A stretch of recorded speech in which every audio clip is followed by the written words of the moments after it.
Hey, what's up guys? Jeff here with Godbold Exotics. Again, I'm with Riley Jimison. We've pulled out yet another species that he works with.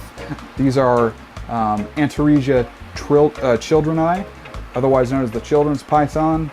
A very cool dwarf species from Australia, and hoping Riley could tell us a little bit about these guys. Yeah, so there are currently, I believe, 4 recognized species of Antaresia.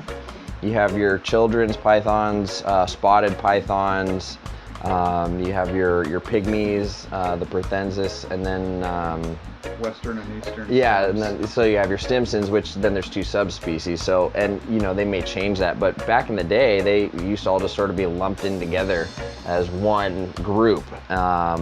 You know, and if you were to ever look at all of them together, you'd think that's pretty silly, because the size range is quite dramatic amongst them. Stimsons and Max are 2 totally different animals when you look at them next to each other. So, you know, in recent years, they've obviously rectified that, but they're just wonderful, tiny little dwarf species of pythons. These guys don't get bigger than, you know, 3.5 feet. I would be shocked if any of them ever reach more than 4 feet. You never really need to feed them more than mice, and when they're babies, they're really small. If I'm not mistaken, they have clutches of, you know, up to 10 to a dozen eggs. Yeah. And they're pretty tiny.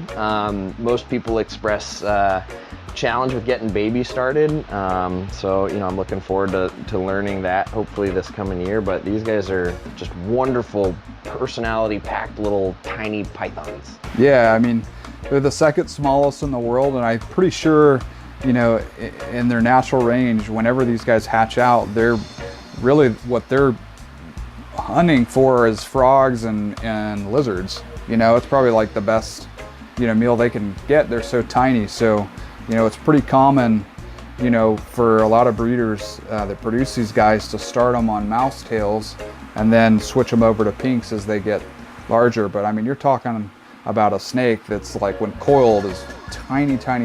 So really cool to see that they grow from that to this. I mean, this isn't very big, but when you see the babies, yeah, it's pretty drastic. When I got them, they were, I would say, about as big as a pencil in all dimension as far as length and girth. They were small, and that was an established baby. That was a baby that had been around for a couple months and had a few meals and a few sheds. You know, they fit comfortably in, you know, a little 6-ounce deli cup, and this is 3 years later, and obviously it's quite bigger, but it's really not a big animal at all, and just not what you'd expect. They're tons of fun. I mean, they have great dispositions. They're very active, as you can see. They're very tolerant to keeper error. They do, like, you know, your sort of standard python husbandry as far as keeping a warm spot in the high 80s to 90 and you know, high 70 ambient, and they can take, you know, some variation within that. So they're pretty durable. When they're babies, their eyes are very pronounced, like copper orange, just dramatic and striking, and they keep a lot of that yellow and gold into adulthood. The contrast in the colors from the spotting and the negative space behind will decrease. But with you know, these guys being more available, and we're seeing several generations of captive animals being produced, we're also seeing some selective breeding for more contrast, and so we're getting some really pretty snakes. And right after a shed, these things have iridescent that is on par with a lot of other snakes. It's pretty cool.